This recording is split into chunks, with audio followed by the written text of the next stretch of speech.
What is up, you guys? Welcome back. Let me wrap up a couple of things real quick, and I'll be ready to go completely live. And let's do this stream right here in just a few minutes.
What is up, you guys? Welcome back to the channel. Glad you guys could join me. Thanks for being here. All right, well, let's get today's video started. So right off the bat, I sent a tweet out. Well, actually, I sent a YouTube short out, kind of kicking things off and showing the let me move that. You can't see that yet. You can't see that yet. Showing the beginning of the prototype of the prototype.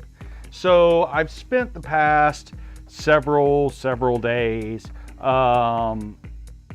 getting everything going. Now down over here, you'll see a video playing right now. This is me finishing up the wheat and just reassembling it. So I'll kick that back off once it's done. I just kind of wanted to pop that up there.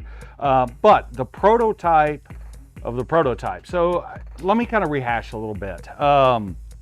So it being Xbox's 20th anniversary and all that, me being a huge Xbox fan, I wanted to do something a little special, a little different. There's lots of revisions or models or special versions of the original Xbox, and I love Xboxes. I am a huge Xbox fan. Not that I'm not a fan of other consoles, I just prefer the Xbox. And so as I was going through my collection and thinking about, you know, what cool thing could I do for the 20th anniversary, I got to looking around at the original Xbox prototype. And let me see if I can pull up a picture real quick, because I showed this off. I should have had this set up ready to rock and roll, but I didn't, because, you know, why would I?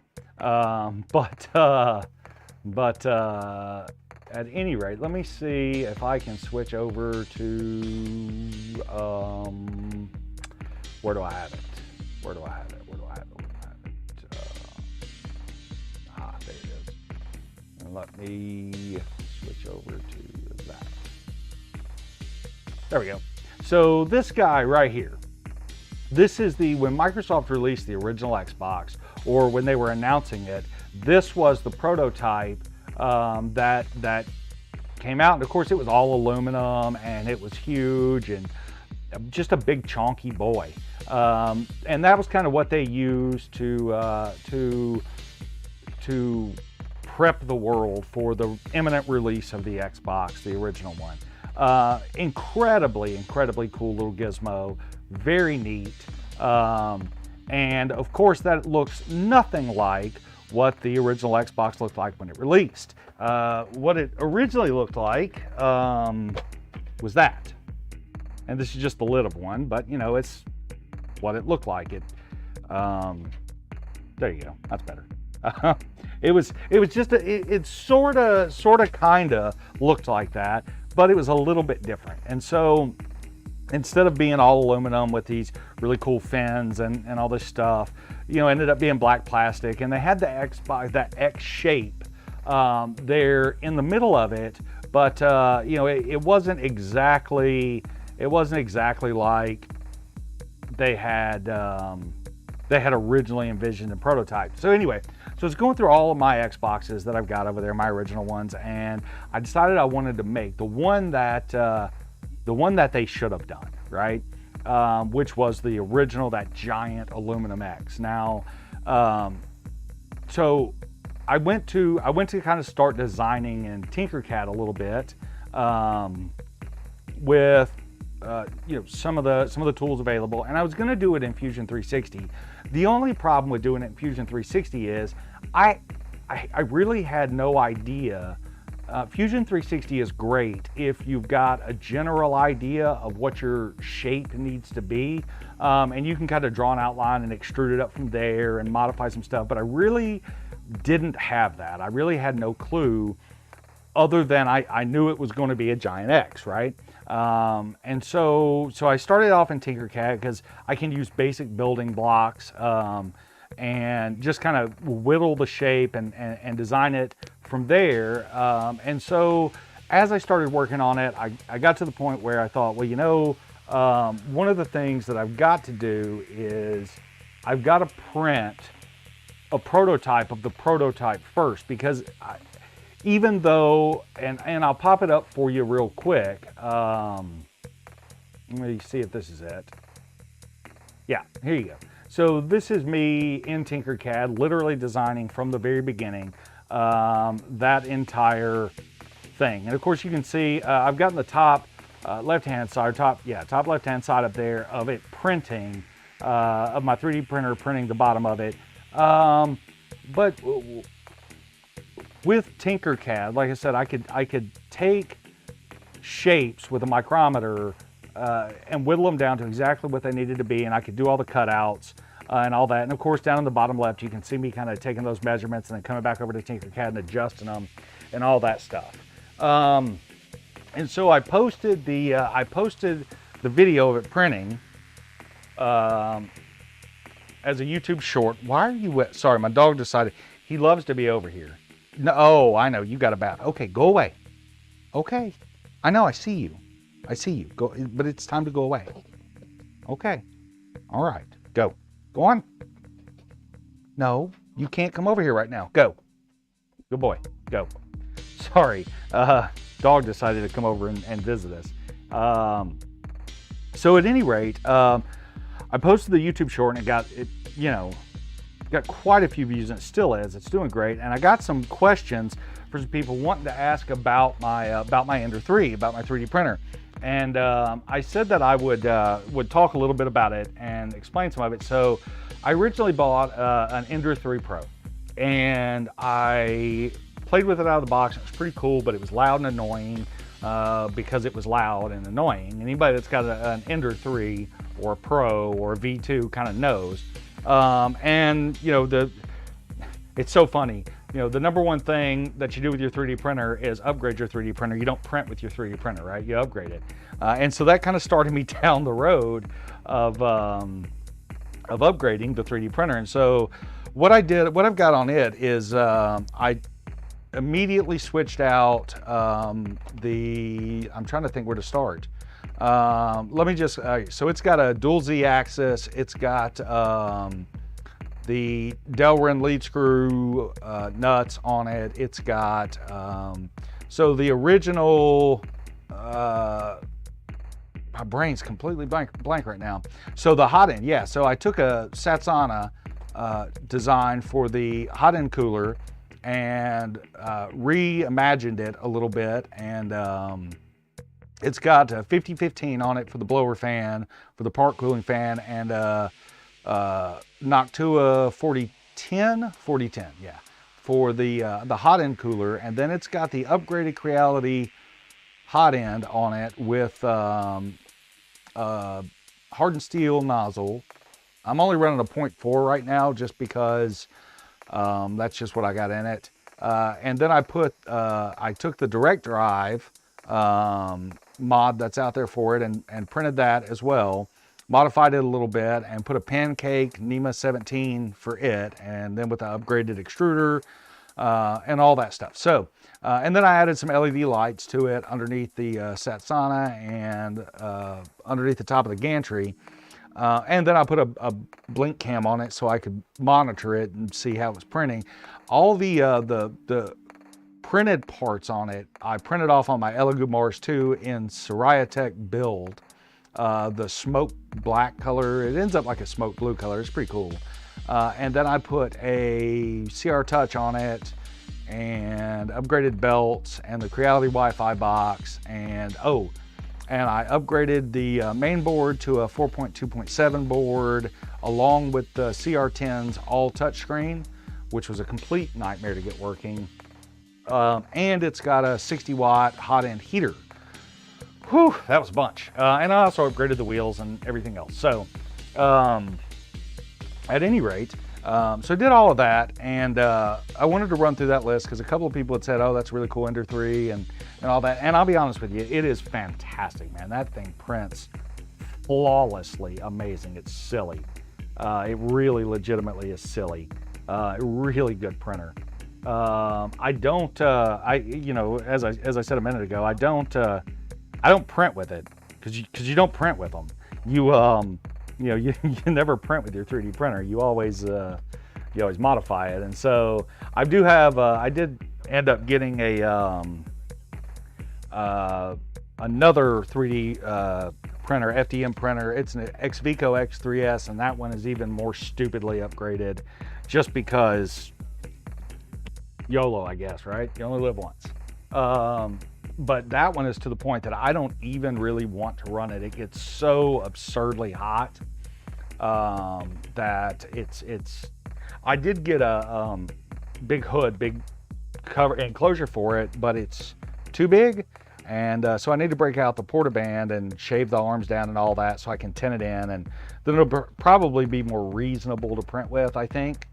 But back to what we're working on. So you can kind of see down there at the bottom of the, or on the main screen, what's going on there is I basically have got the board in block shape with the proper cutouts, and I'm trying to figure out exactly where all the standoffs need to go on it so I could get all those lined up just right.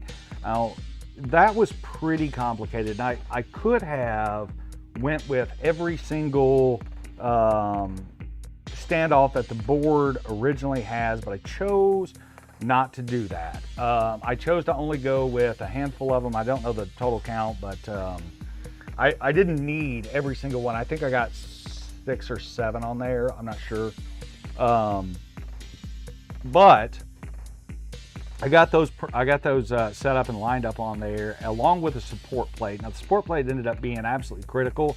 You can see it going in right now. And that is critical because of the openness of the X. Now, the original prototype that I printed off in part 1 and then part 2 of the YouTube short video was I just printed it in standard Overture PLA. I printed it like 225 degrees. That is not the final. I also, in my Cura settings, I just absolute low standard or low quality, as low as I could get it, to just print as fast as I could get it. I didn't even need the whole entire piece, right? I only needed about half of it just so I could generally see, is it gonna fit? So I could get pretty close. So I could find out how far off my measurements are, because there's not a lot of room. And obviously I could make the X bigger and the openings bigger and it would all fit, but the idea was to keep it as compact as possible. And what I ended up actually doing is I ended up making it to where it fit pretty much the same size X as what is on the original Xbox's shape, right?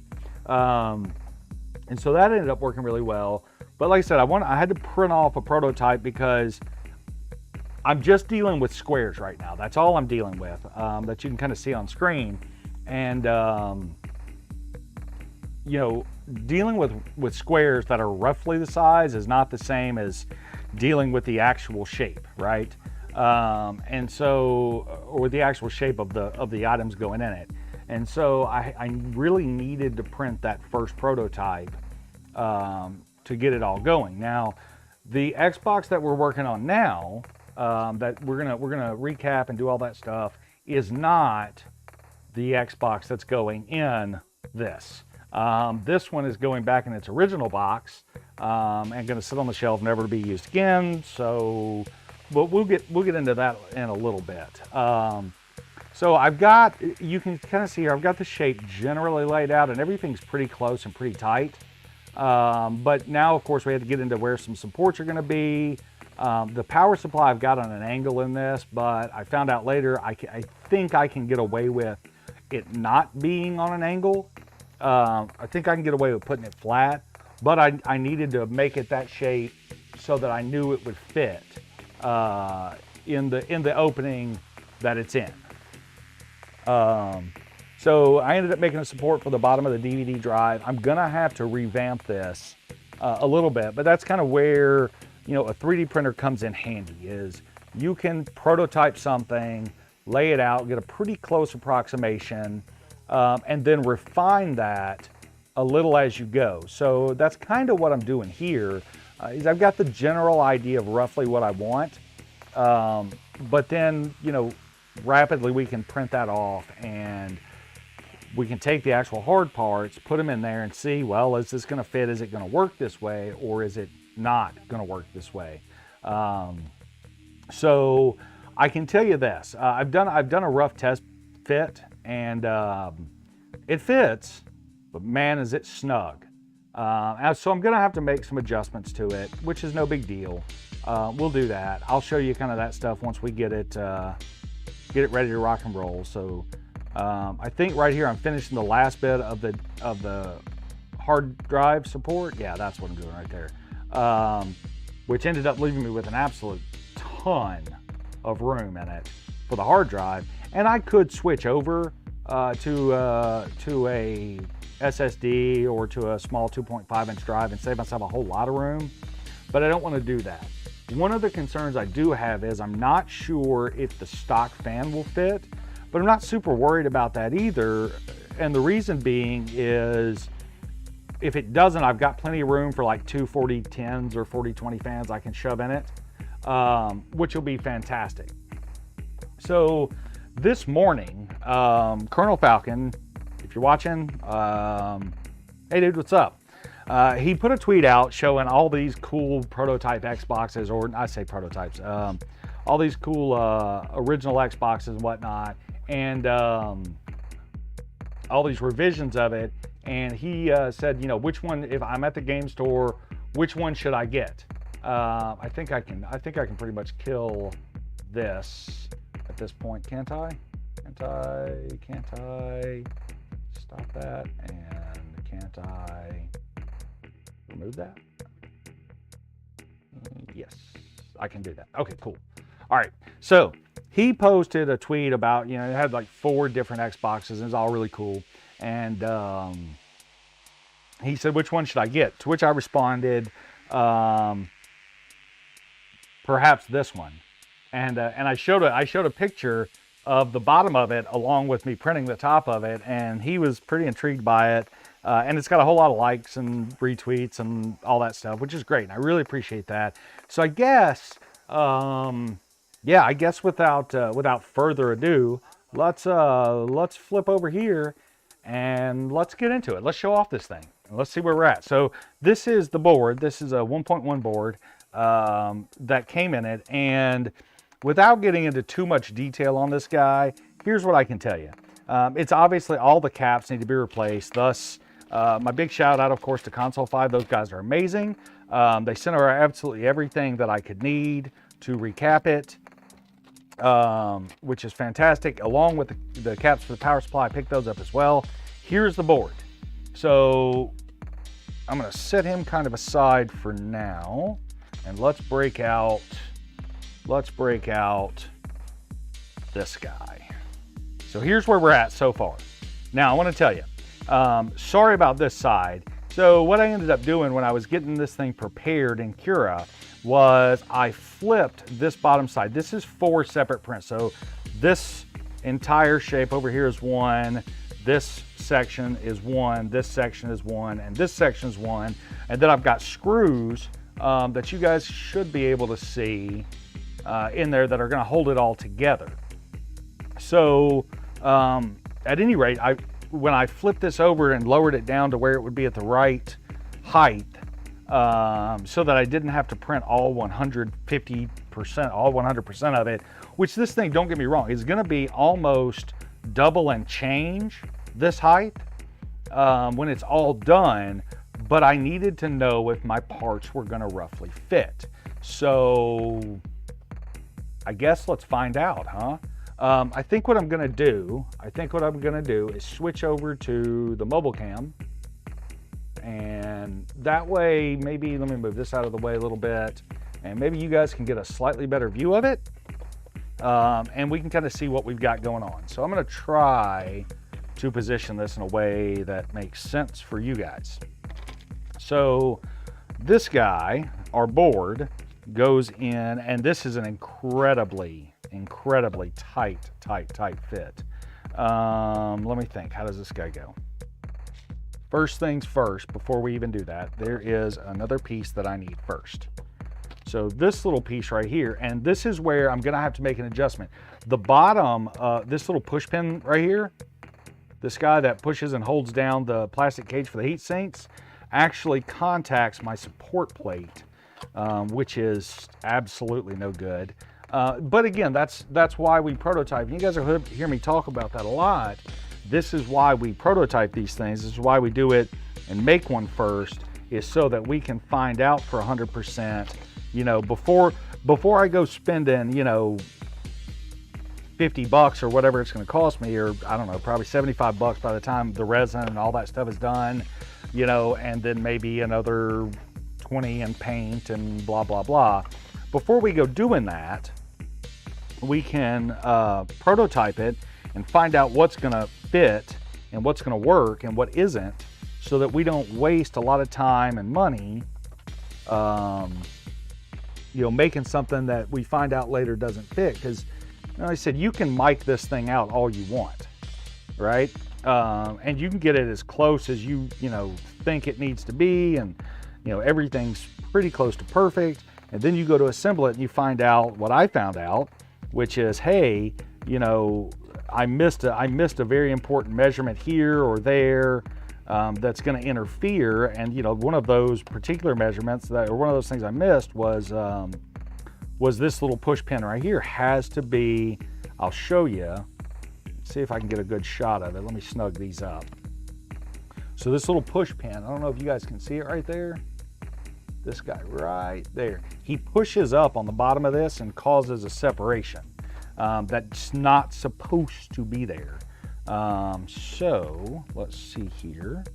This guy, give me 1 second. Let me remember how it goes back in here. Should go in here this way. Is this right? I think so. Yeah. Yes.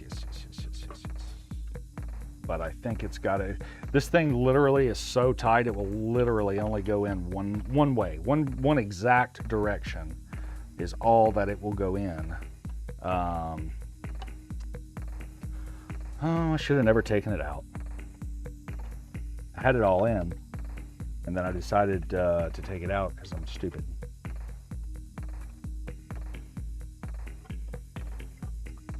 Oh, Lord. Or does it go in this way? You know what? I think it does go in this way. Yeah, that's much better. That's much more reasonable. Now, I did end up leaving the top of this pretty well open.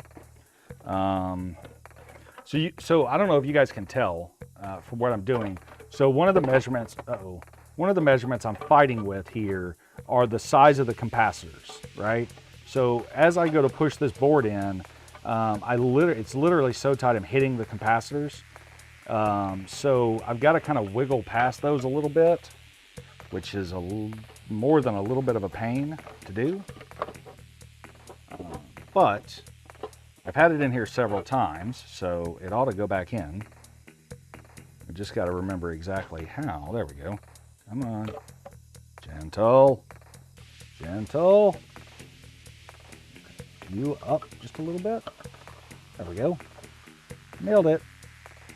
So he's going to drop in and sit just like that, and you can see our support brace drops in and fits perfectly.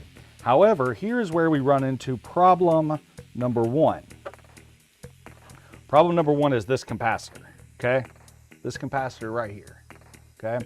So he actually sticks up just a little bit higher than I would like.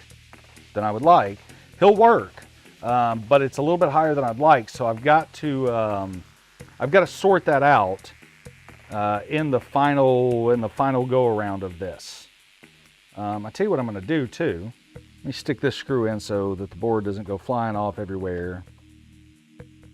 And then I'll bring the camera down. Oh, no, that's not even the correct. Oh, we need to be down just a bit.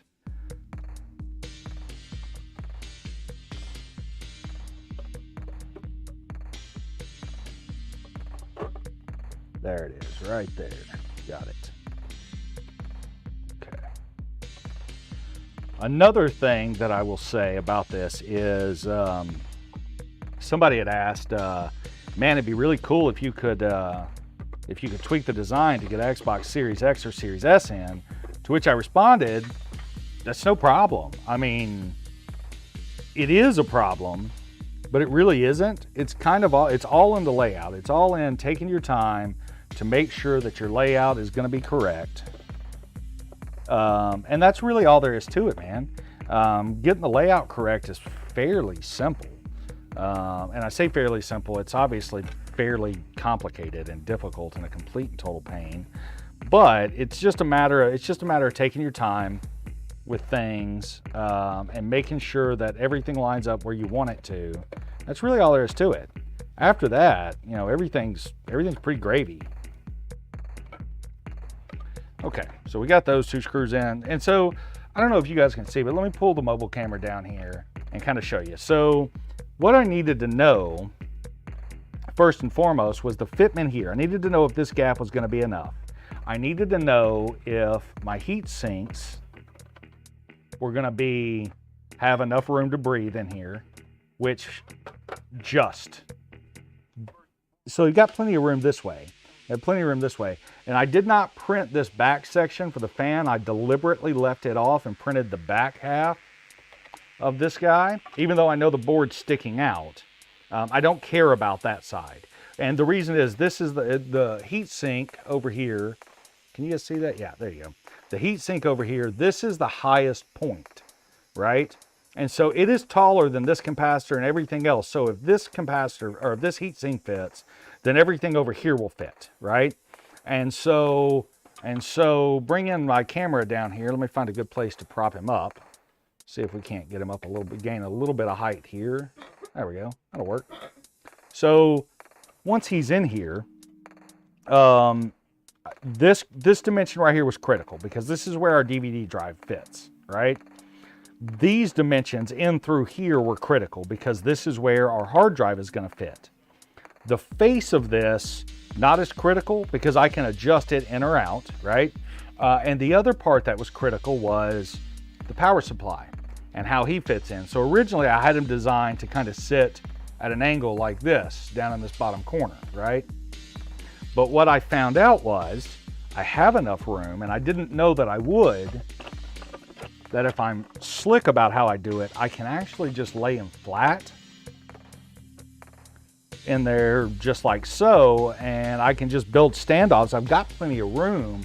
If you can see inside, I can slide him really all the way over here to this edge, and I can build standoffs up to get him up about yay high, which would be fantastic. And then I can, like I said, I can stick me a little 4010 fan right in here to just kind of blow air that way. So that's got plenty of room. The next piece that has to go in is the hard drive, right? And so the hard drive has to have enough room. Let me fold these two cables out of the way.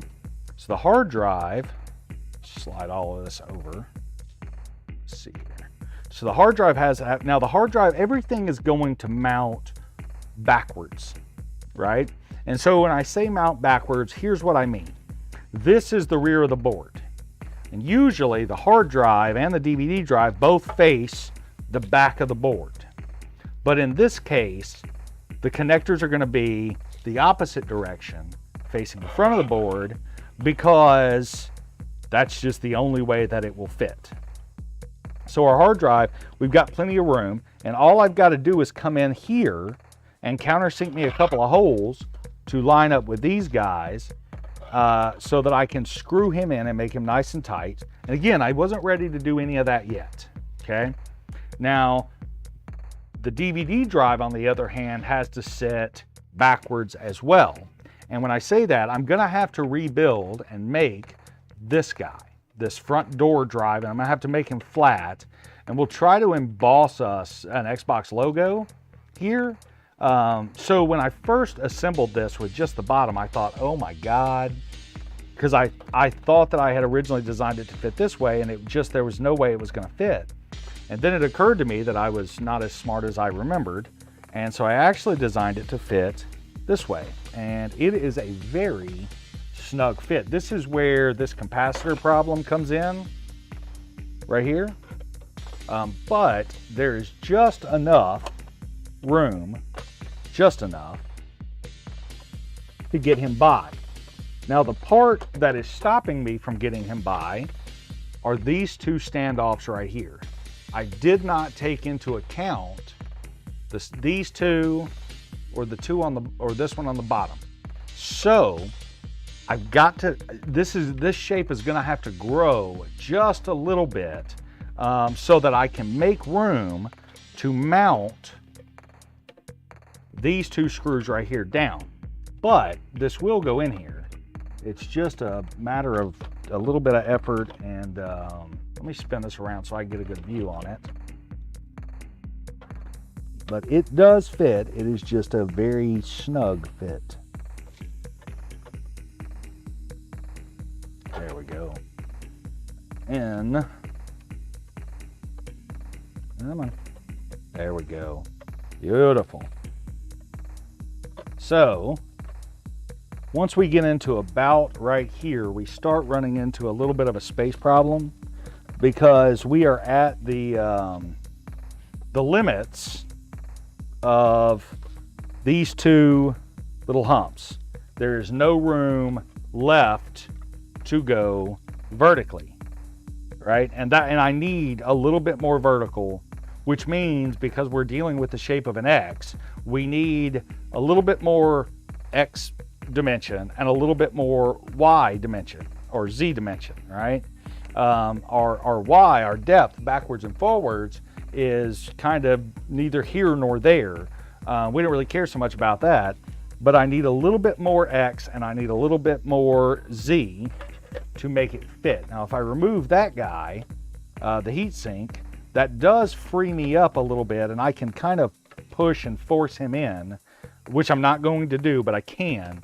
But you can see, because literally what's holding us out are these two pieces, right? These are the pieces. When we run in, let me turn it that way and see if you guys can see that any better. I'll move up here a little bit closer. Yeah, once we come in and once we get to this point, it no longer wants to go in all the way.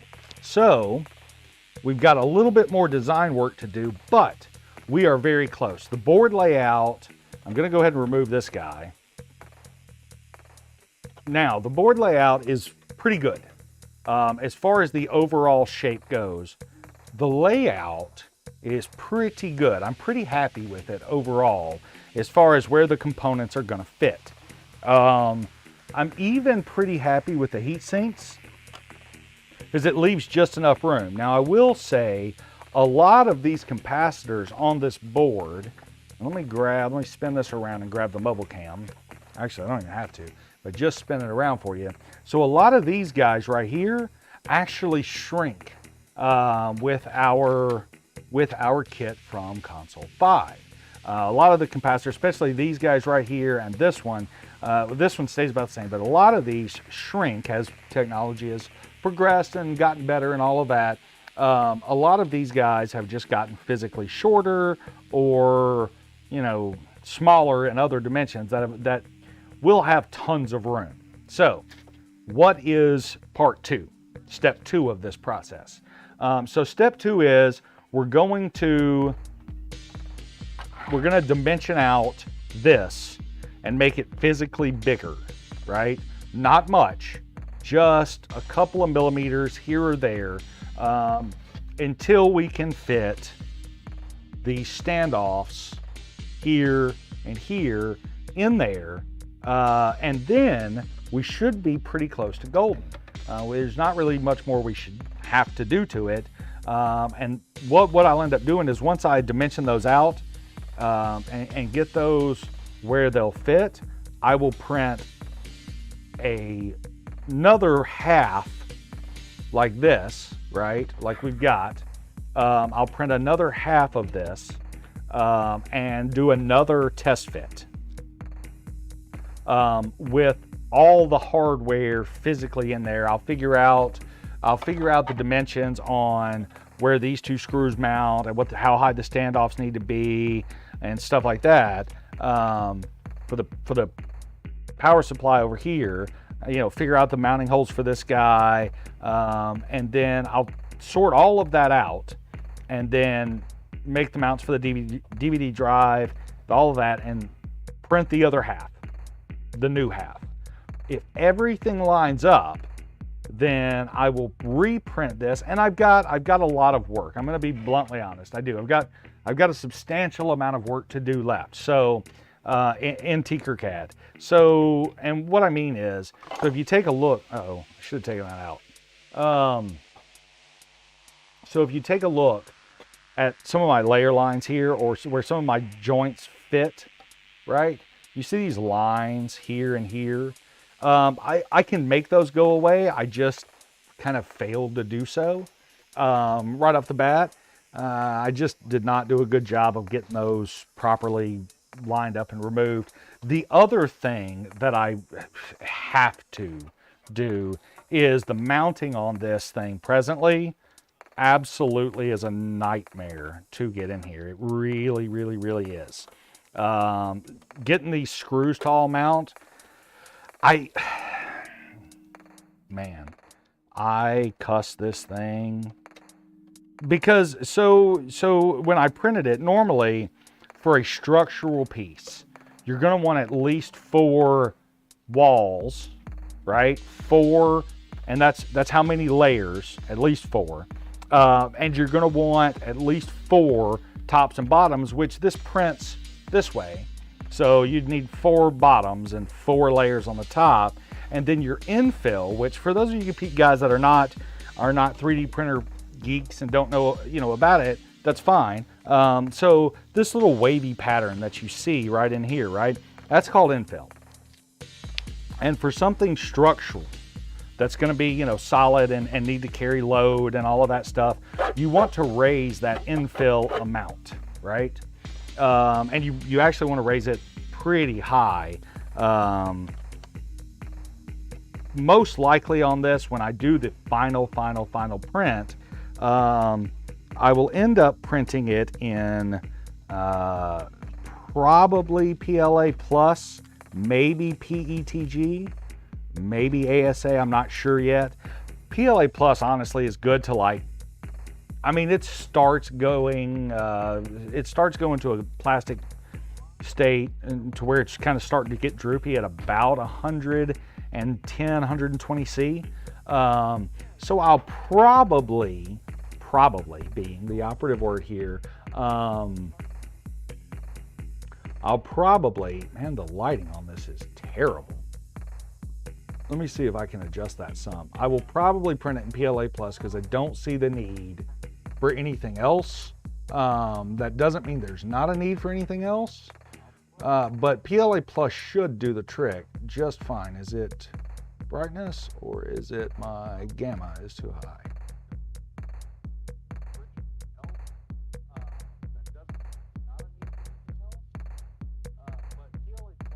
That's better. That's better. Let's apply him just like that. That's better. We'll deal with that. Okay. Yeah. So probably going to go with PLA Plus.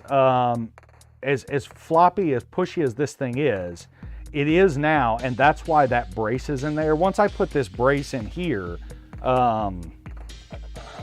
he can no longer move in that direction, right? Well, he can move in that direction, right? But he can't move this way. There's no compression. Once we get the board in here and the disk drive in here, it will strengthen this up because it'll be mounted to 2 sides. The hard drive will be mounted over here, so it's going to get substantially stronger. So back to what I was saying, sorry. So this infill, while I'll probably do 4 layers of the top and bottom, or the walls, which is the way this prints, these are considered walls, right? I'll probably do 4 layers thick of the walls, inner and outer, and then I'll probably do 4 layers, probably top and bottom, maybe 6, because we're gonna have some screws, or I'll have to figure out some clips for the face plates and the rear plates on it, but that'll stiffen it up and strengthen it up a whole lot. I also have to figure out, so right now, getting screws into this outside one is easy. Getting screws into this one is tolerable, but once this is all the way out, getting screws in there is almost impossible to do There's just not a lot of room, if you guys can see right there. I'm sorry, my hand's in the way. There's just not a lot of room. And so when it comes to assembling it, getting those screws in there to hold it together internally is going to be a serious challenge. I'll probably end up blocking this out. And then I'll probably end up changing the infill to like 80 or 90%, just to make it as solid as I can, which is probably going to be overkill. But at any rate, there we go. So once I get it all done, what am I going to do with it? Glad you asked. Am I going to release this? Am I going to, this is free to everybody? Probably.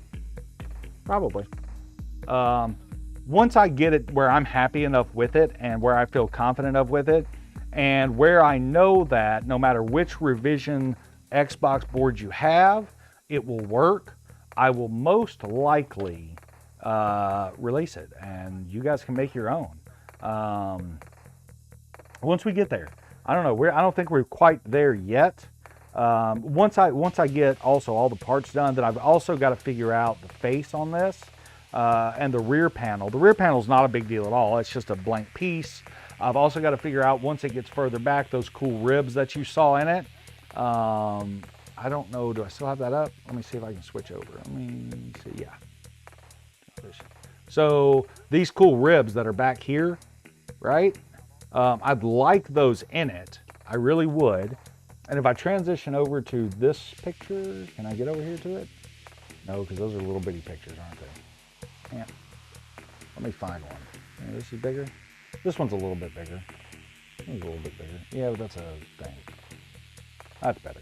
So these little aluminum ribs, I think I can print those, right? I think I can figure out a way to print those, and they're not full ribs. They're just like grooves, but they were heat sinks. I would, if I had to guess, I'd say they were probably heat sinks originally. Making the front panel on this guy is going to be a little bit tricky. However, it shouldn't be that hard. You can see how huge this thing is. Let me find a better... I'm trying to find something with a picture of something else beside it for reference, but there just isn't any. Just because that's the way they did it. But it shouldn't be... It's still going to be big. If you look at the back of this thing, though, it looks like there was a fan. There's definitely a fan here. There's definitely a fan here. They also had a fan right here, right? In this bottom corner. This is the disk drive. I don't know what this slot is. I don't know what these are, although I can tell you it's probably going to be an eject button and maybe a power button.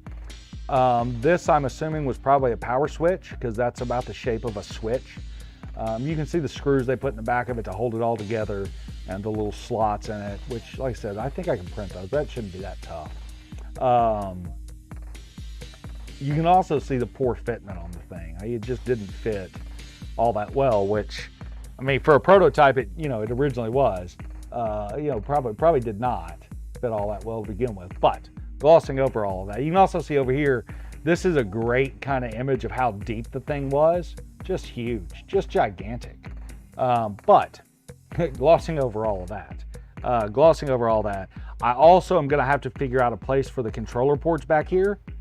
I don't know where they're going to fit yet, but they've got to go somewhere too. They've got to. So what I am going to do is, and let me pop back up with the big picture. So I'm going to offset this jewel right here.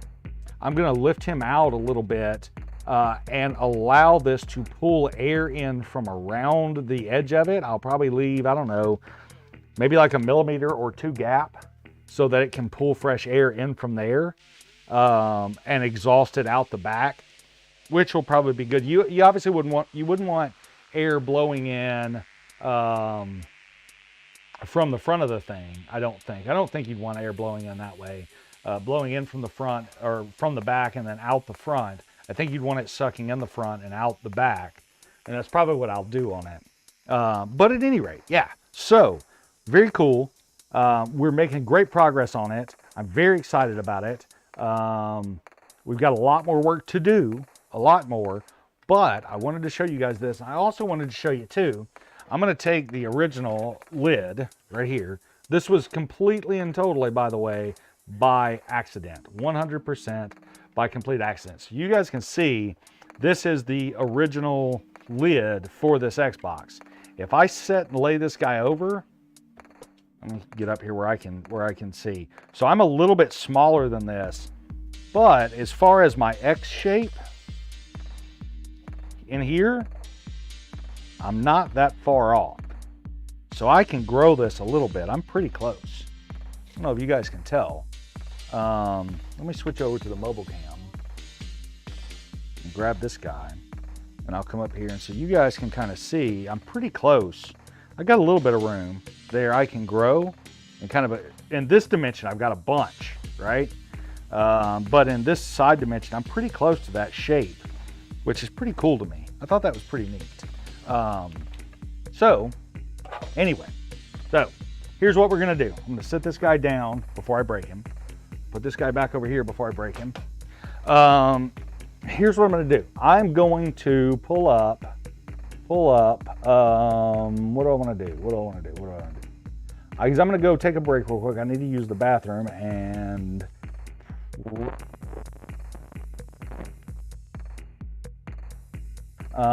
do you guys wanna see? Do you wanna see the Wii getting reassembled? I can do that, or I can put the intro on, or I can put on me making the time-lapse prototype with Tinkercad, or just that. You know what, let me just put I tell you what, let me just throw the Wii up real quick. Actually, you know what, let me just do this. We'll do this. We'll transition over here to this guy,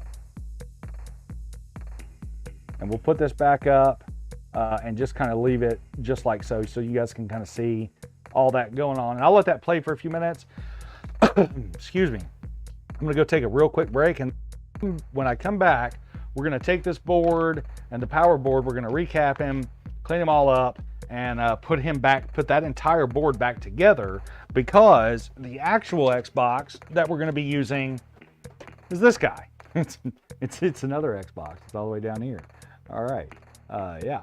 So we're gonna do that when we get back. All right. So I guess you guys enjoy the show. Oh, that was the wrong button. Sorry.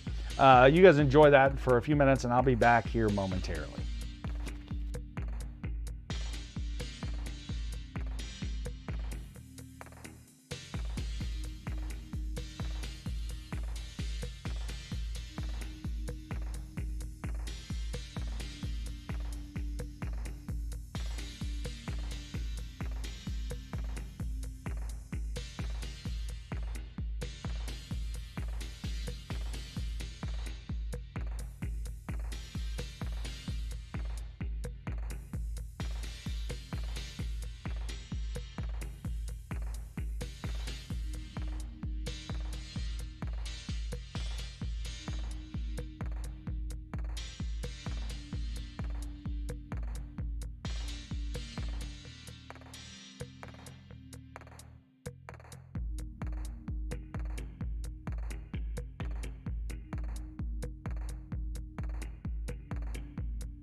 All right, guys, we're back. We're back.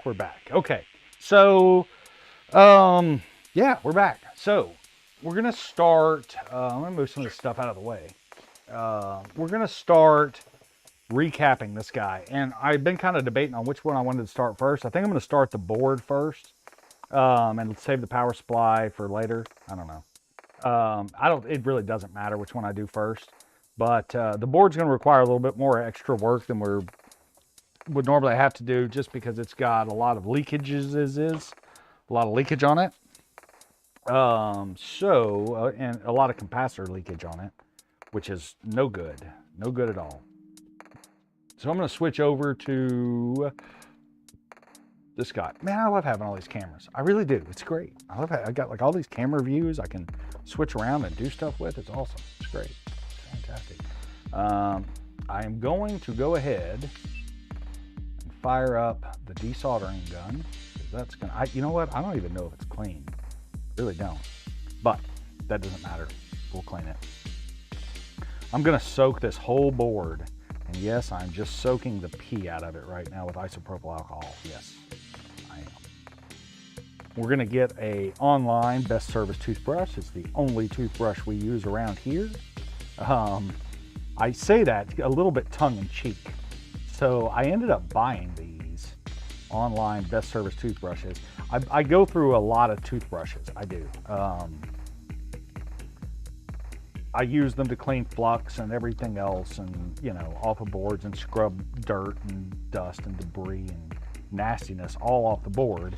And so I go through a lot of toothbrushes, and a long time ago, before this channel even started, I ended up finding a bunch of, a package of toothbrushes on Amazon, and they were branded as online best service toothbrushes. And so I bought them because they were cheap, and they are terrible toothbrushes for your teeth. However, they are really good toothbrushes for this. I say they're terrible toothbrushes for your teeth. I don't know. I've never used one, though I have had some people, through the years come over and stay for the night or whatever, and they've forgotten theirs, or the kids have dropped their toothbrush down the toilet. I don't know how that happens either. Don't ask. But it happens. And I need a toothbrush, and I'm not running out to go get one, so I'll pull out one of these. They don't enjoy it, but at least their teeth are clean, right? So at any rate, yeah, online best service toothbrushes. Love these things. Great toothbrush. It really is. I'll flip this guy around because he had a lot of corrosion around this clock capacitor. So for those of you that don't know, the original version of the Xbox used a capacitor for the clock, right? Now, Microsoft could have been smart and not used a capacitor for the clock and used a CR2032 like every other computer. And again, that, you hear this a lot, but this is the truth. All this is a PC. That's all this thing is. It's just a PC that runs a custom OS, custom Windows OS, and that's it. So they could have just used a standard clock battery, a CR2032 in it, or a CR2016 or anything, but they chose to stick a stupid capacitor on it, and they leak.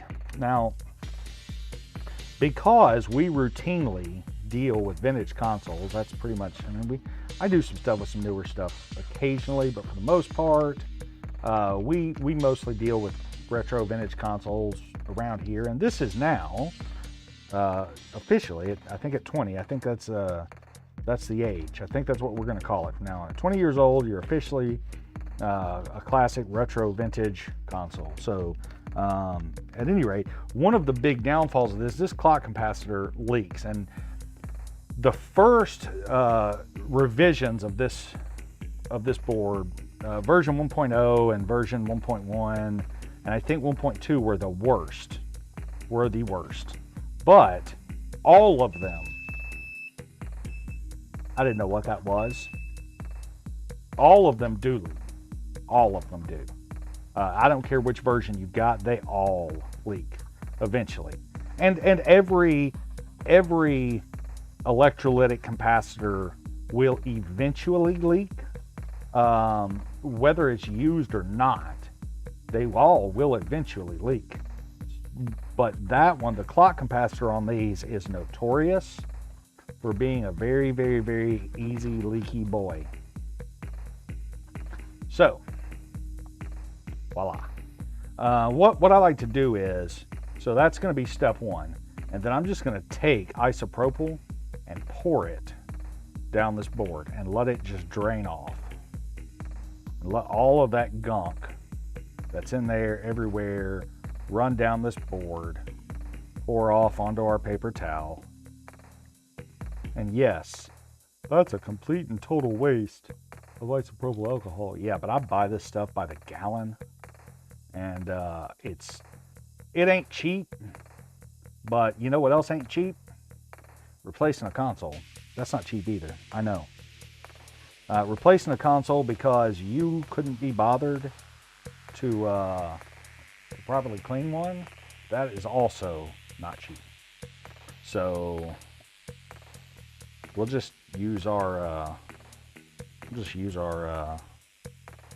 paper towels, absorb all of this gunk, and use our isopropyl and wash it all off. Then we'll take our magic heat gun. Come on. Come on. A little bit more airflow out of this guy. There we go. And I'm not heating the board up. I mean, I guess I am inevitably going to warm it some. My goal here is not to heat the board up. My goal here is to help evaporate as much of this isopropyl as I can reasonably evaporate, leaving my board as reasonably clean as I can leave it. Isopropyl, leaving it on there won't hurt anything. Won't hurt a thing at all, but it's just a little bit easier to deal with a dry board than it is a soaking wet, dripping board. So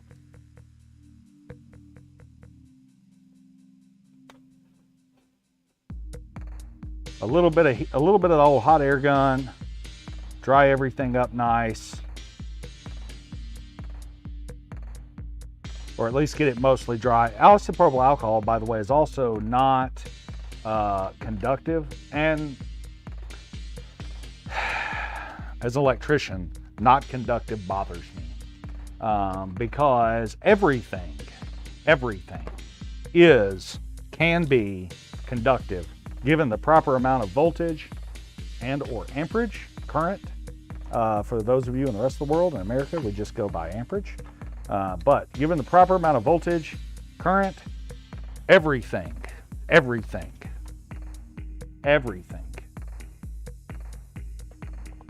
is conductive.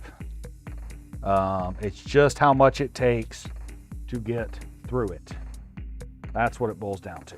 So, voila. Let's see.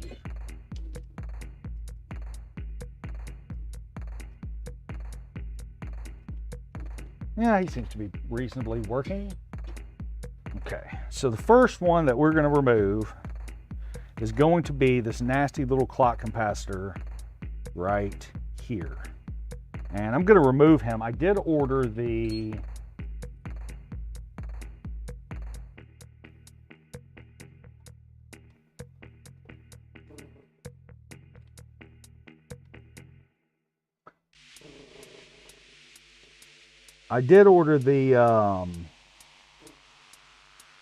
come on.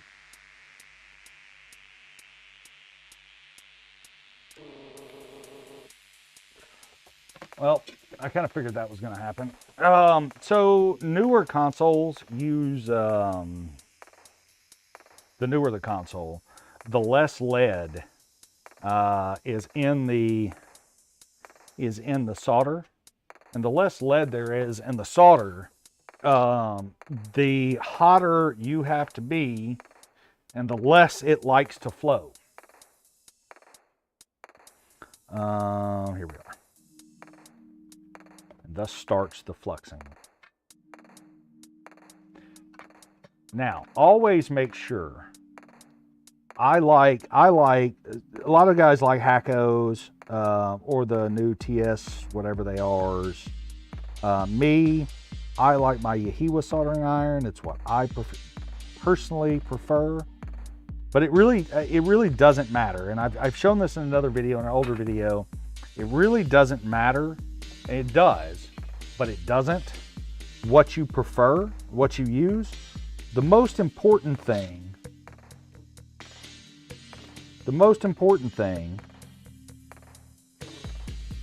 is that your tip is properly wetted.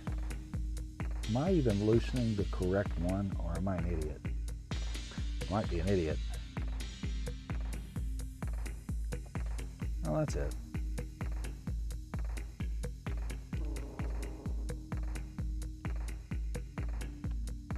There it is. There it is. Got it. Nailed it. So we're going to get this guy off. And so let me pull in the, let me switch over to this guy and get him down here close. So come down here. Come down here close. There you go. Right here. Right here. So when you look at this capacitor, so we're going to take him out, and you see that stripe right there on him? Okay. That stripe is our negative. Remember that. That's going to be important later on. Okay. We go putting this guy back together. That's going to be very important for you guys to remember.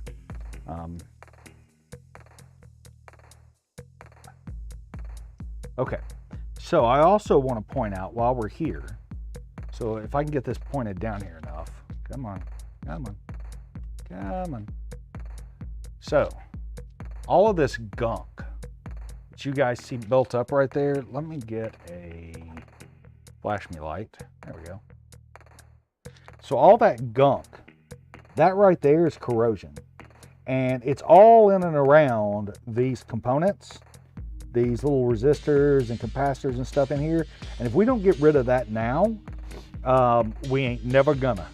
We ain't never gonna. And it's gonna rot this board away. You can see the corrosion has already started working its way up here, up in this area where this is leaked. It's underneath this capacitor. It's starting to eat away everywhere. So we have got to get this electrolytic compound off of this board before it eats all the way through our board, which as we scratch away, you can tell it's already eating through the solder mask. And once it eats through that solder mask, the next thing that it takes out are the traces. And once it takes a trace out, it's not game over, not by a long shot. What it is you're fixing to have a very, very, very lot of work, a bad day and a lot of work. So you want to really work to make sure you get as much of this electrolytic compound or this electrolytic fluid as you can possibly get off of here, lots of scrubbing, lots of working at it, and a little bit of, I like MG Chemicals Flux Remover, and I'll tell you why I like it so much. It's got a substantial amount of ether in it, and that ether helps break down electrolytic fluid as well as flux, residual flux that's left over. So I like it. You use what you like, but that ether that's in it absolutely makes a gigantic difference in cleaning the board up and getting rid of that. You can also use a fiberglass scratch pen, which we're probably going to use here. Some, if we can't get this clean enough. If we can't. We're going to leave this clock capacitor out, by the way, for now. Even though I bought the replacement part for it, we're going to leave him out of the way. And you can see down here on the bottom of this where it has vented and leaked. That right there is no bueno. Also, one way that you can tell for 100% if your clock capacitor has vented and leaked, by the way, just as a by the way, is if you turn on your console, which I do want to preface with, if you turn your console on and the clock capacitor has vented, it will vent even more because you've now applied electricity to it. But if you turn it on and the clock that's on screen, if it comes up and asks you to reset it, and you set it, and then you turn the console off and back on, and it doesn't come back up with a date, then your clock capacitor has gone. It has left the building, ladies and gentlemen.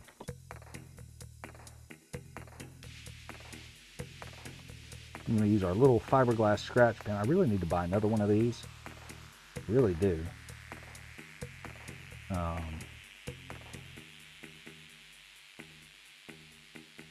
I found out early, I'd see people use these, and so I bought one because I saw other people use them. And as soon as I tried to use it, I thought, you bunch of idiots, those things suck, right? What I found out was I was just using it wrong because I was an idiot.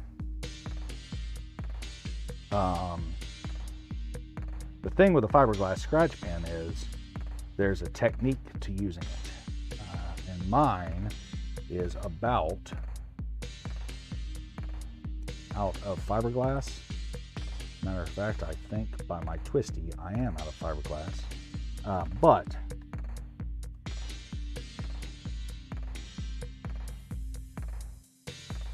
the trick is to keep this thing as straight up and down as you reasonably can. And also, oh yeah, now we're starting to look really good right there. Now we're starting to look really good. I'm gonna see if I can bring in the mobile cam over here. Maybe can I get a better shot? Nope. It's just, you see, it's just too dark.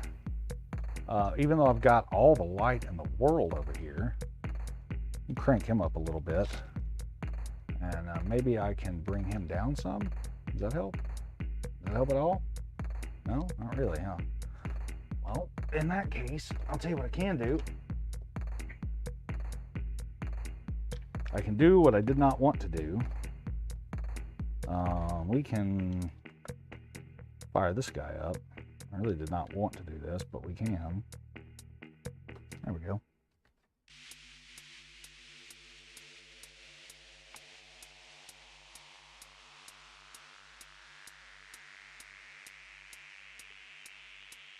Not quite down far enough as far as location goes. It's okay. Most of these caps, by the way, most of these caps will not take anywhere near this amount of work. Most of them, even if they vented, they've top vented or they haven't vented yet,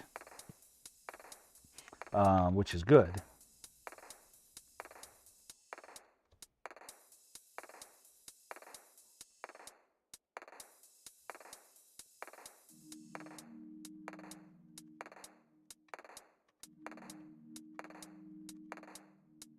So that's it for the scratch pen. So the rest of it from here, we're just going to have to make do with. We're just going to have to make do with the old elbow grease. But I think we're in good shape, though. I do. I think we're in pretty good shape. Yeah, I think we're all right. It's starting to look okay. Okay. So, I guess then, best thing I can do is let me pull up. Come here, mouse. Let me pull up.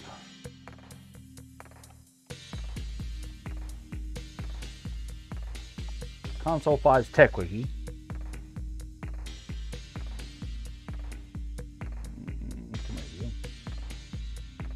There we go. We'll go by manufacturer, and we'll go to Microsoft. We'll go Xbox. We'll go cap list. There we go. I wonder if we have a board schematic. Nope. No, do not. We have a cap list. Okay, that's fine though, because it gives us numbers over here, so that's fine. So C79, C7G9 is a 1 farad 2.5 volt. Now, what console 5 sells is, and we're not going to pop him in yet, is this guy. So this little guy right here is not exactly a capacitor. Yeah, you guys can see that. Okay. So what they sell is, I mean, this guy, there we go. Let me transition over. So what they sell is a 1 farad 2.7 volt super capacitor, right? And that's what this guy in this little bag right here is. They ain't cheap, right? And when I say they're not cheap, they are. I mean, it's 99 cents, you know. But this whole bag, this giant bag right here, this guy, yeah, this whole bag full of capacitors was I don't know, what is it, 20 bucks? So yeah, that's pretty high for one exact capacitor. However, in the grand scheme of things, that ain't bad. So he's gonna go back in. We're just gonna wait till last to put him in. And I guess since we're here, let me back this guy up a little bit. Let me get that out from underneath there. You can get this propped up. Maybe we'll go, where can we go? Can we go up here? Will this work?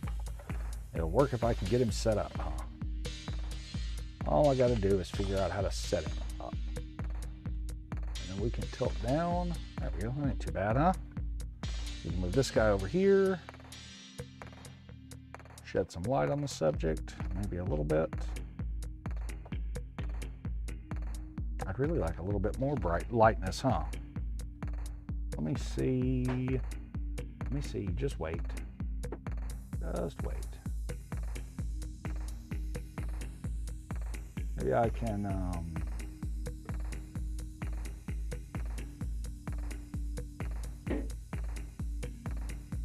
maybe I can lighten this up just a bit. That's a little dark. I want you guys to be able to see.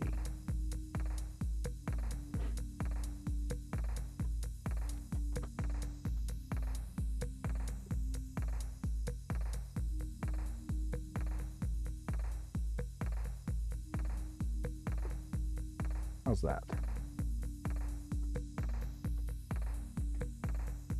How's that? Let's see. That'll work. That's better. That's better-ish. It ain't perfect. It's better-ish. And I think with that, if I move this guy down here now, get him off of those, and I come down here, and I prop this up properly, look at that. That ain't too bad, huh? That's not too bad. Okay, cool. So, this was where our original, uh-oh, please don't turn off. Okay. This is where our original clock capacitor was here. We're probably just going to go ahead and start right here. Get off of that. So, I have not, I've only done a couple of these cap replacements. Oh, Lord Jesus. That's why we can't have anything nice. I immediately threw it in the floor. Immediately, first thing. Threw it right in the floor. Okay, so 16 volt 1500, 16 volt 1500, I believe. Yes. And 16 volt 1500. What brand are these? I'm curious. Don't know. Doesn't say. It says 1601 EL. Never heard of them. Never heard of them. But that's going to be these three guys right here. And so what we're replacing are Nichicon caps, which are very, very, very good caps. We are going to throw a little bit of flux down. It's going to be all 6 of these guys right here. Okay. we're going to go ahead and flow in some fresh flux, or some fresh solder. We applied some flux.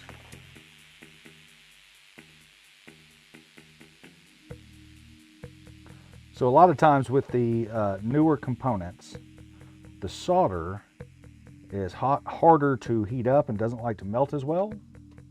And so adding a little bit of fresh solder will allow them to flow out. Ow, Jesus Lord, that hurt. That was hot. Ow, still hot. I picked it up.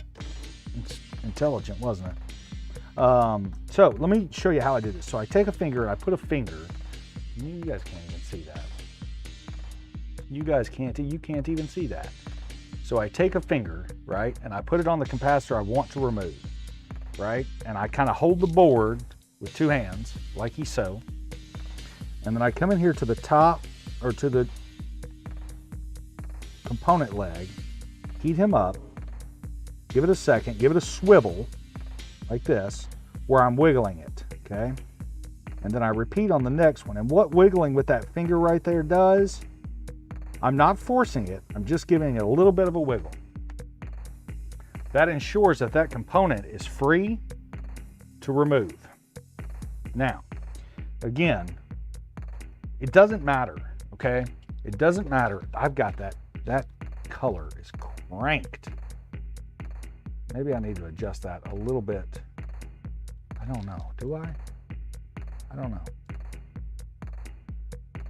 I can't tell. No, we'll make do with that. I'm sorry if it's incredibly white. I really am, but I want you to be able to see. So let's say, for instance, for giggles, that you guys don't know, the first thing about any of this, right? And you don't know what positive or negative is and all of that, okay? Don't even worry about it, all right? Take the capacitor that you want to remove out, noting the position of the white strip. That's all you have to remember on these. Noting the position. Now, if I were to break out the microscope, which I can do, I can show you. Come on.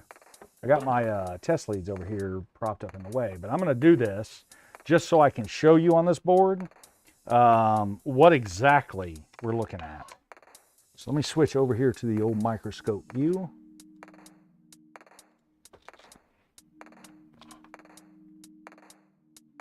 Okay, so let me come up. Can I come up? Yes, I can come up a bunch. Okay. So this is the capacitor that is now loose, okay? And right here on this edge, you can see that white strip, okay, right here on this edge. If we look at the board though, right there, you see that little plus sign? Okay, that means this is positive. And what that's telling us is when we take this guy out, we're just gonna wiggle him a little bit.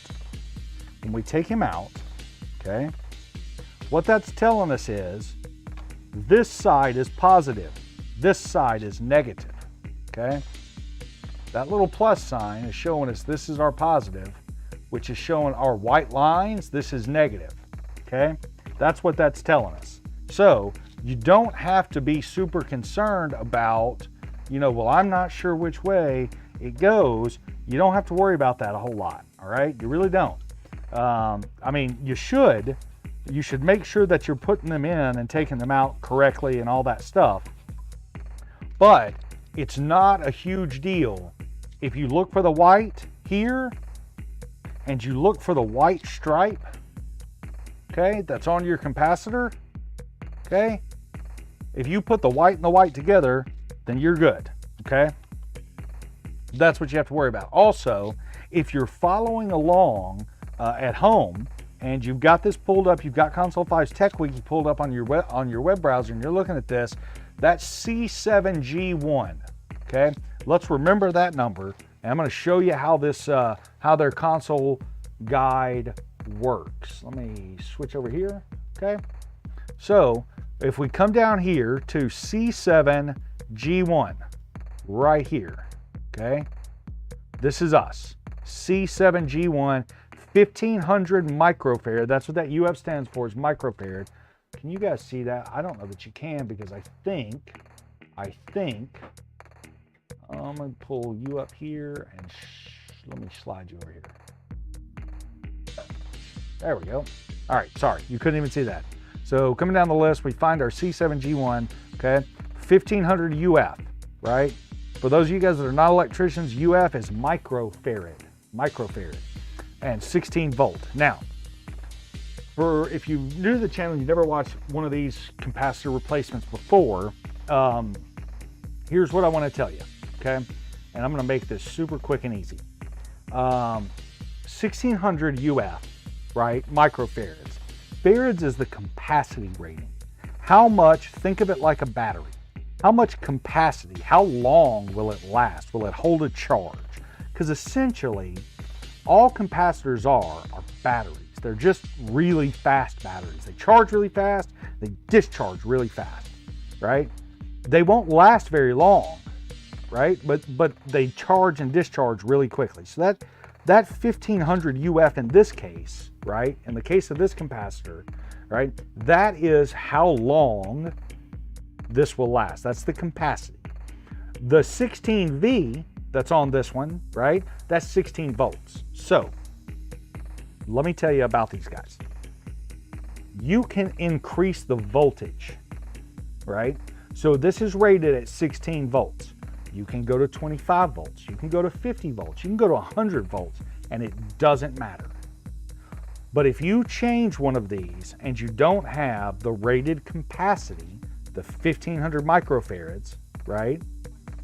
If it's not the same, if you go up or down, you are changing the electrical circuit. Now, you can use that if you're an electrical engineer to your advantage. And when I say that, what I mean is perhaps a video signal is wavy or is jittery. Increasing or decreasing the capacitance on that line can help fix some of that. Say you've got some lines, some static lines in your screen, in your display, and the Genesis is a classic example of that. By changing the capacitance of the capacitors in that video chain, that signal chain, you can help fix some of that video issue and distortion, okay?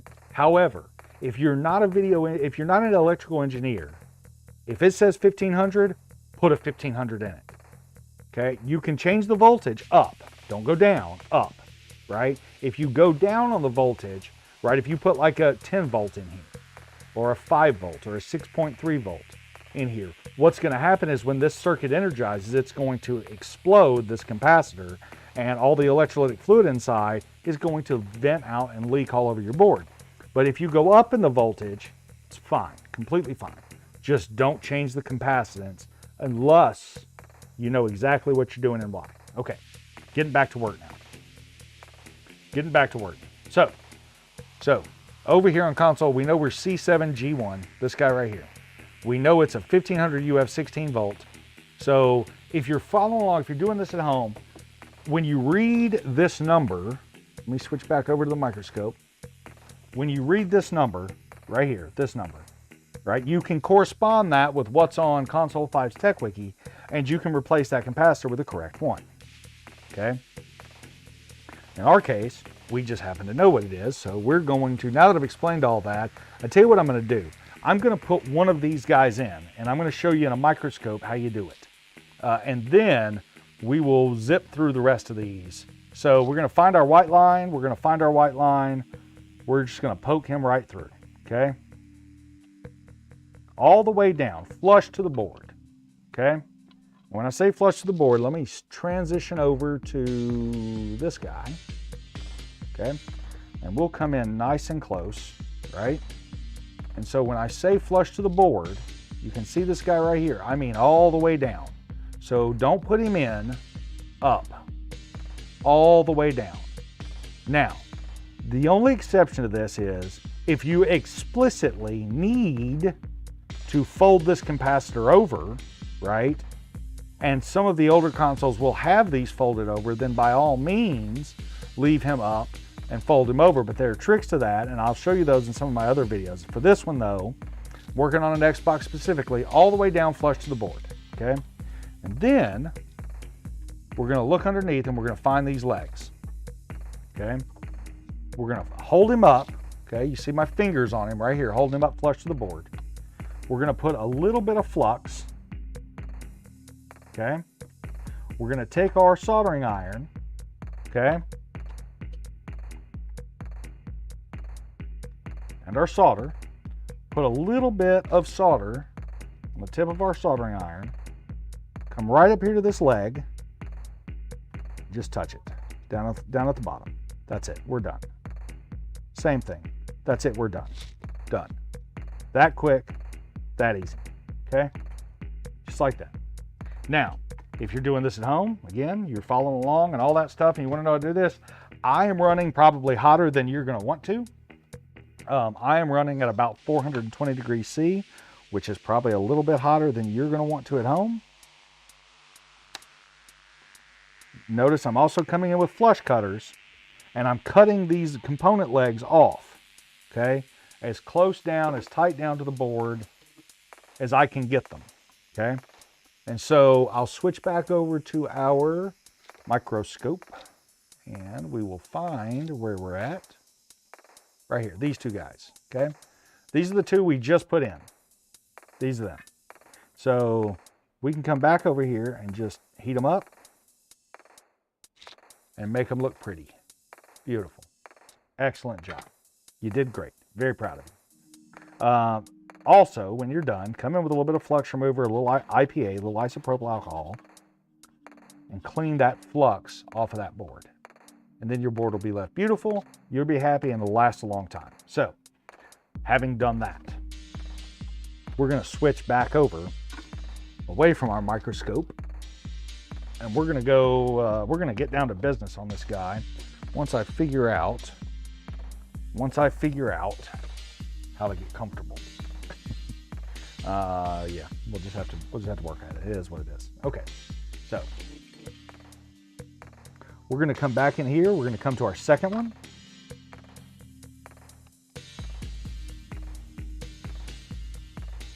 Let him heat up.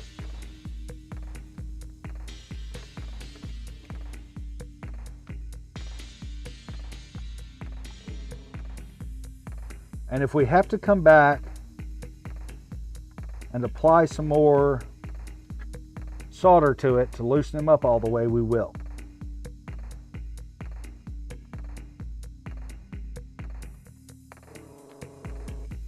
Because sometimes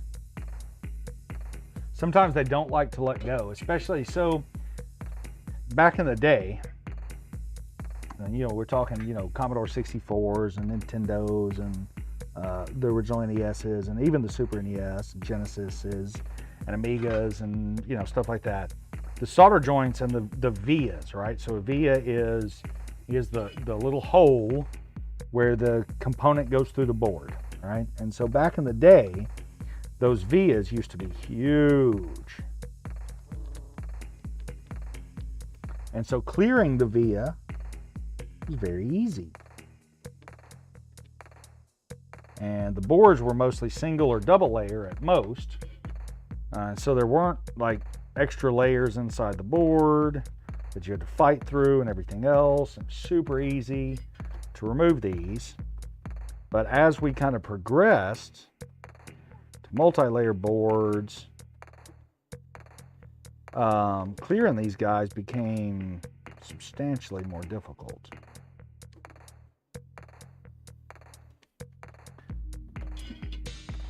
And a little bit of a fight sometimes, like this one's wanting to be. I will give you a pro tip, okay? I will not charge you for this tip, but I'll give this one to you for free, okay? Never ever get frustrated. And if you do find yourself getting frustrated, walk away, okay? Put it down and walk away, right? Why do you say that? If you think that there's never a time that I don't get frustrated. You're nuts. I do. Dealing with tiny components and stuff can be sometimes, when things don't want to let go, can be incredibly aggravating, very frustrating. And before you break something, it's better to take a step back. Go drink you a Coke, have you a smile, and just take you a break. And come back later, after you've calmed down, and finish fixing the problem. The second that you get aggravated, you begin making mistakes.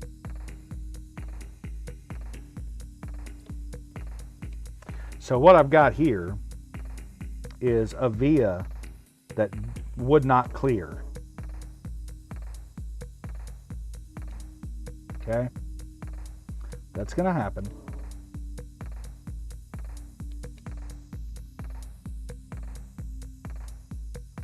Okay? You're going to get vias that won't clear. That's going to happen. Okay? It's no big deal. Okay? When you get a via, when you get a through-hole component like this that won't clear, the solder won't remove from it, don't panic. It's no big deal. It happens. It happens a lot, actually. What you want to do, take you a break. When you can't even remove it, what I like to do is grab a hold of the component on one side and use my soldering iron on the other, okay? Right? And I'll heat it up and then wiggle it with 2 fingers to pull it out, right? But what will often happen is you'll end up with solder stuck in a hole that you can't clear, right? You can't get out. That's fine. That is no problem. Just like what we're going to do here, okay? So I'm going to get my component lined up with a hole with a part that won't clear. I'm going to take my soldering iron and heat that solder, or that hole up, until my component pushes through. Once it pushes through, it will continue to push through until we're all the way down on the board where we should be. It's like that, right? Super easy, just like that. Remember, guys, the hardest part about doing this is having just a little bit of patience.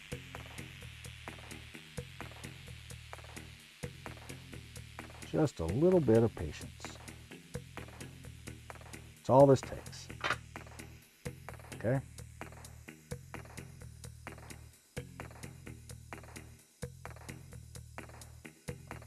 Again, we're going to line up our holes. And this one doesn't want to go through either, so go back to the same little trick we just used. There we go. Look at him, popped right in there. And if that one doesn't want to go through either, that's okay. And he doesn't. He wants to be a little stubborn too. Going to heat up our hole. Look at that. Right in, sunk all the way down. Beautiful. What a beautiful thing. Super easy. Nothing to it. Heat these legs up.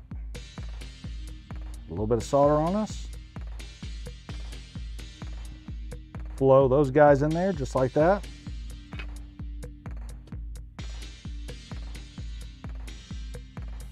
And we're going to come in here, clip them off.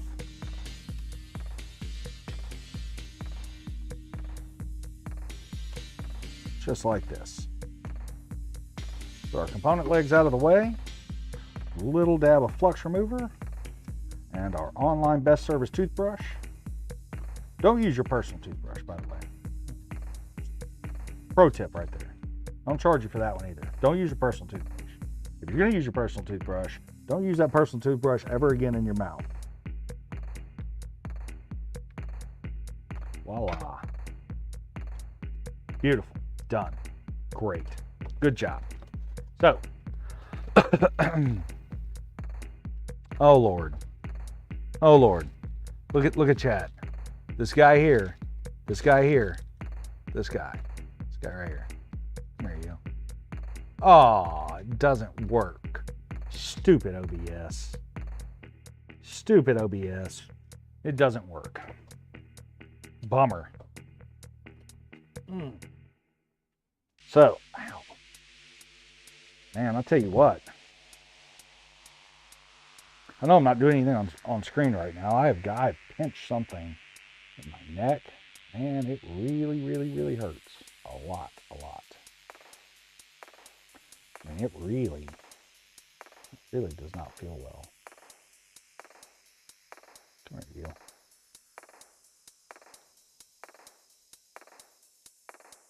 I don't know what I have pinched in my video or in my neck here, but it really, really, really does not feel well. Oh, look at that. That's much better.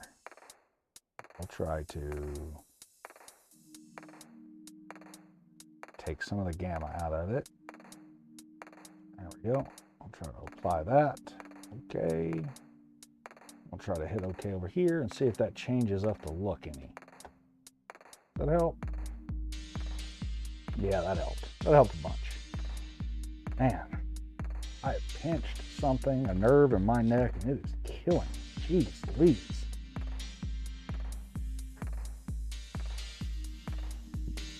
I hate to do it, but I'm going to have to go take a break and take some Tylenol or something, rub something on my neck. I can't, it really hurts. Let me just a second. I'm going to throw we'll throw the Wii video on. I'll throw the Wii video on, and I'll be back in just a second. I'm going to go find some Tylenol or something.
All right, guys. So I don't know off the top of my head. Oh Lord, it's cooled down now. Great. Oh, and it's time. It's time. It's time. It's time. It's time. It's time. You go there. Let's go there. Let's do that. We'll do this. There we go.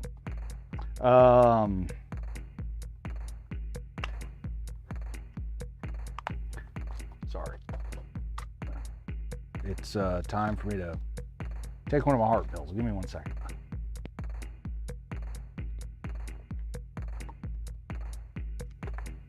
Shoo-wee.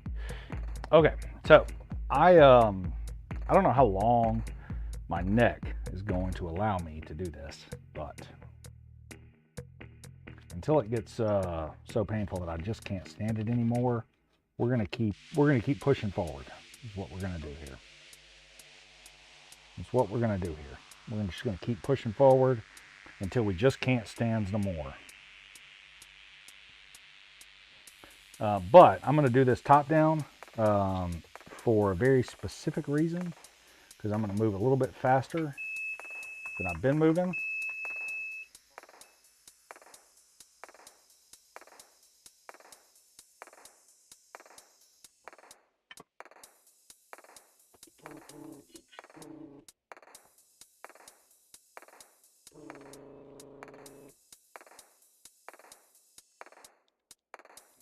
So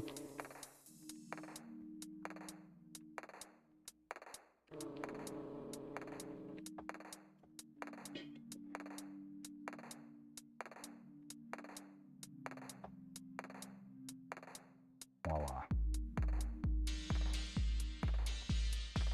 This is a 25 volt 22 UF. What do we got? What do we got? What do we got? What do we got? What do we got? 22 UF 50 volt. That's probably us. 2250. Yep. Sorry, I'm lining all these out because I can't. I don't want to be trying to sort through them one at a time.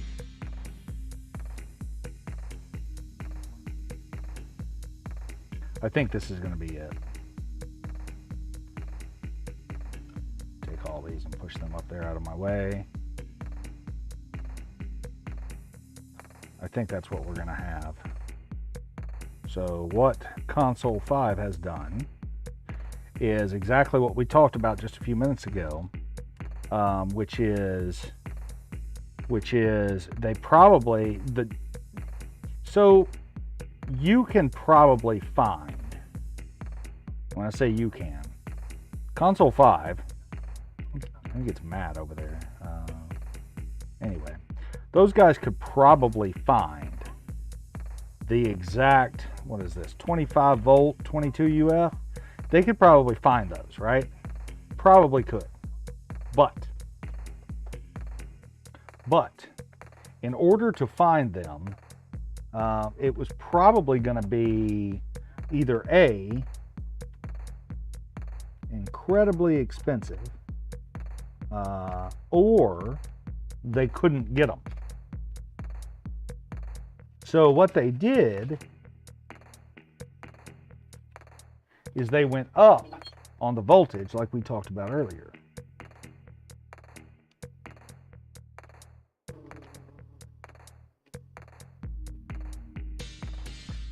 This one's going to be a jerk.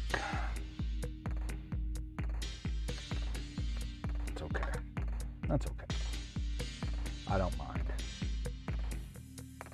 I do mind if I put it in there wrong, though. That will bother me.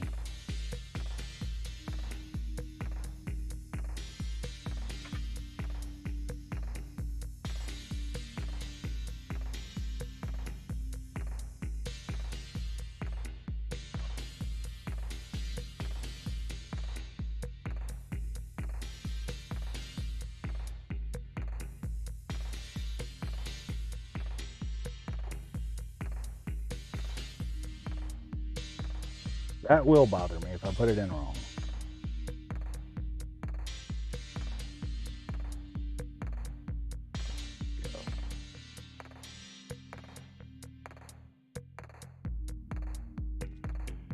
That one just brought all the solder with it. That happens sometimes.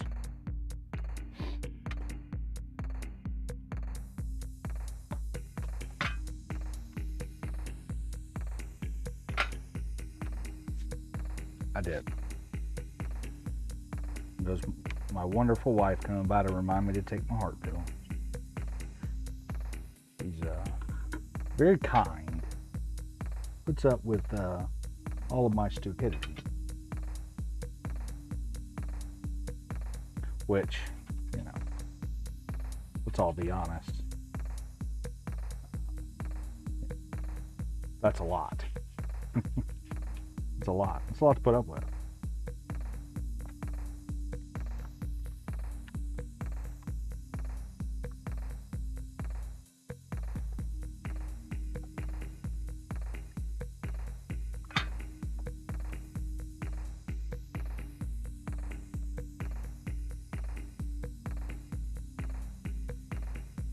I'm kind of debating on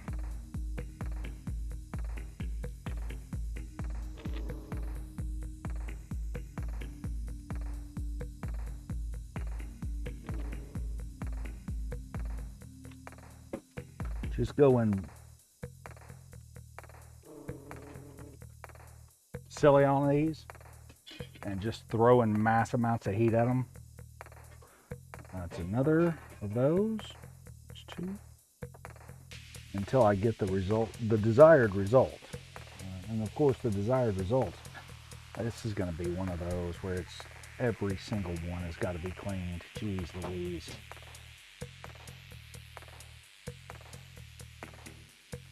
Jeez Louise.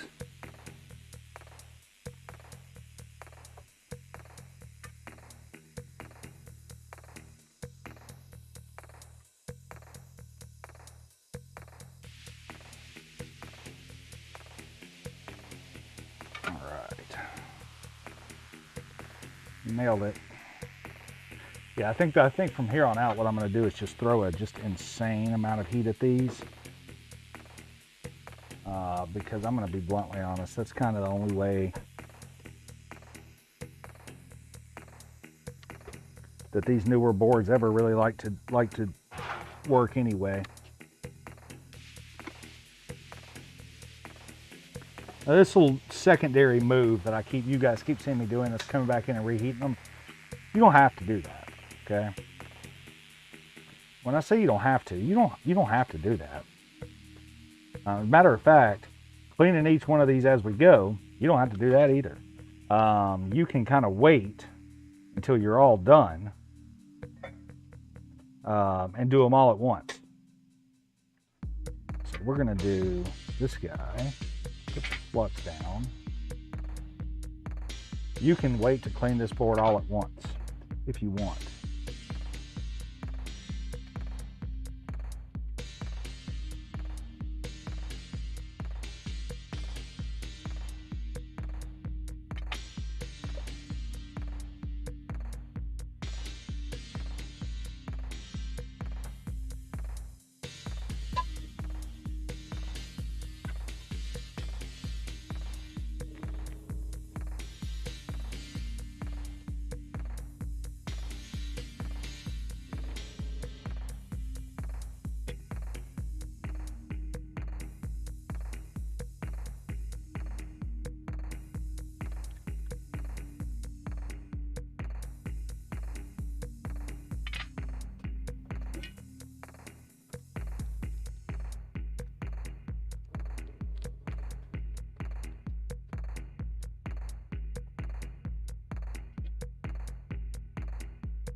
Every one of these filter.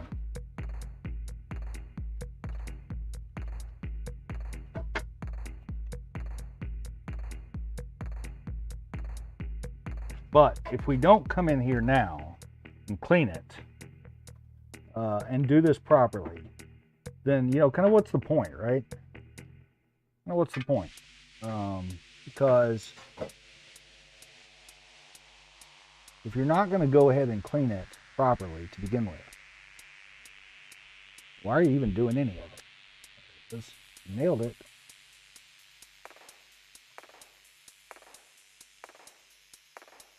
Ah, you jerk.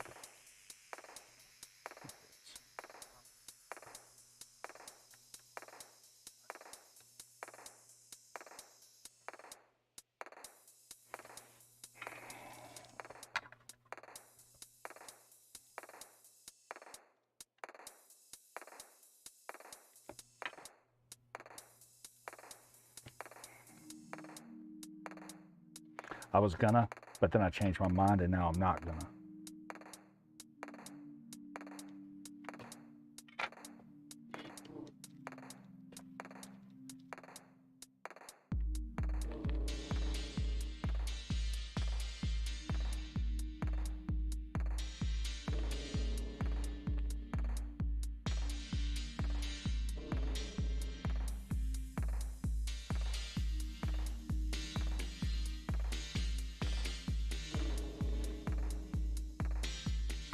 They do make a smaller nozzle.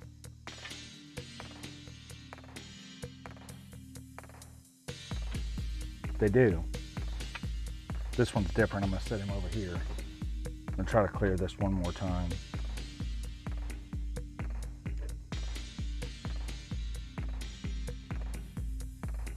But I don't have the smaller nozzle on here. So let's send it just how it is. So this one is a 25 volt 100 UF, which is this guy. Now, these are Nichicon. These are good caps. Not to say the other ones aren't. Console 5 generally, they don't sell anything if it's not pretty decent quality. So you don't really, I don't really super worry about them at all, actually. The only thing that I'll say is that these legs have this funny little bend in it, if you guys can see that on the screen. Little bend. And if we're going to get these to work, that little funny bend has got to go away. Uh-oh. Careful-ing. Careful-ing. Need to be more careful-ing.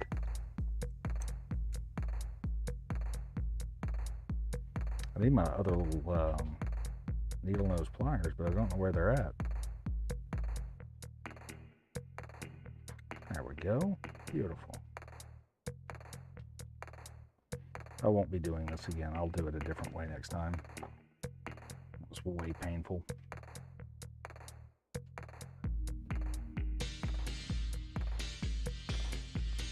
What, honey? 5 minutes.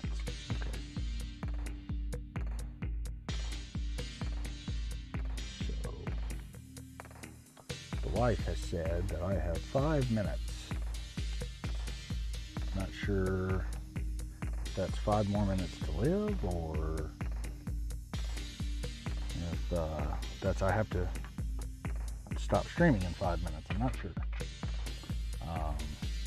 I'm going to assume, stands as she's in the kitchen, it's five minutes until dinner's ready. So I'm just going to assume that and hope that it's not 5 more minutes to live, because it is. I mean, I guess there's other things I could be doing. Not that this would be a terrible waste of my life, but then again. Okay, so with 5 minutes remaining to live, here's what we're going to do. Clean the bottom of this board real quick. A little bit of isopropyl down.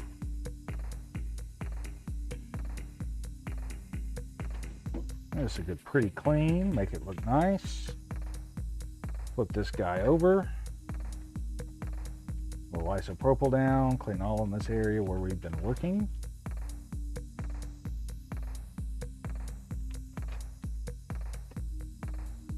Man, where did all the time go on this stream?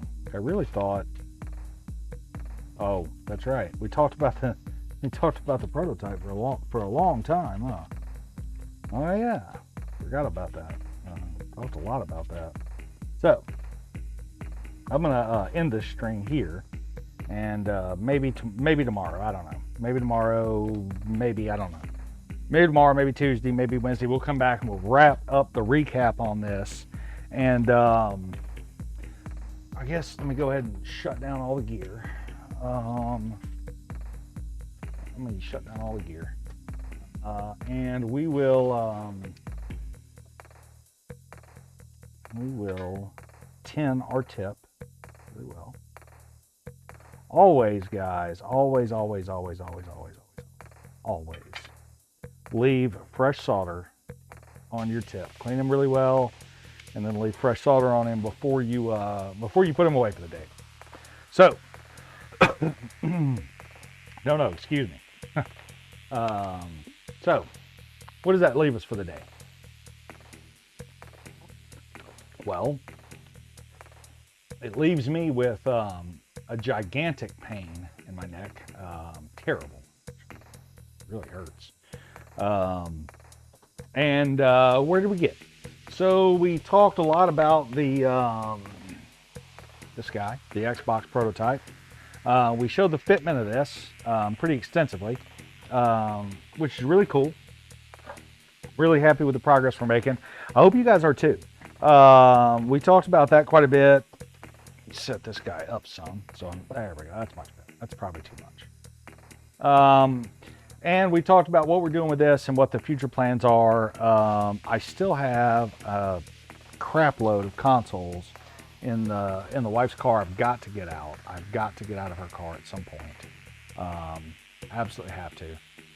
Oh wow, we missed quite a. We dropped a couple of frames there, did we? Huh, look at that. But I guess that's not too bad. We're looks like we're 27 kilobytes a second. That's not too bad. I've got it throttled down a little bit. Anyway, sorry. So yeah, we're gonna end it here. We'll come back Tuesday, maybe Wednesday, maybe Monday. I'm not sure. I'll drop Facebook and Twitter and the things to let you guys know. We're gonna go back live and wrap all this up. And I might also, you guys leave a comment. I don't know. I might also, if you guys want me to, I'll just wrap this up and we'll put it on a speed loop and play it down in the corner over there, or maybe over here, and let you guys do that. We'll move on to something else if you want. I don't know. I will also, as I work on the prototype Xbox, I will screen record that so you guys can stay in the loop, and I will put on the whenever I run the 3D printer, I'll also be screen recording that so you guys can see that kind of build up. I've got a little bit of work to do on that process. I don't have it nailed down perfectly yet, the time lapse, but I'll figure that out. How hard can it be? At any rate, yeah. Thanks for watching, guys. I appreciate it. Thanks for coming and hanging out with me for a few minutes. We're gonna get this Xbox put back together, finished up, in its box, never to be played again. And we're gonna wrap up the prototype, and see if we can't build something really cool out of it. And at any rate, I said thanks for watching. I appreciate you guys hanging out with me. We will definitely 100% see you guys on the next one. Thanks.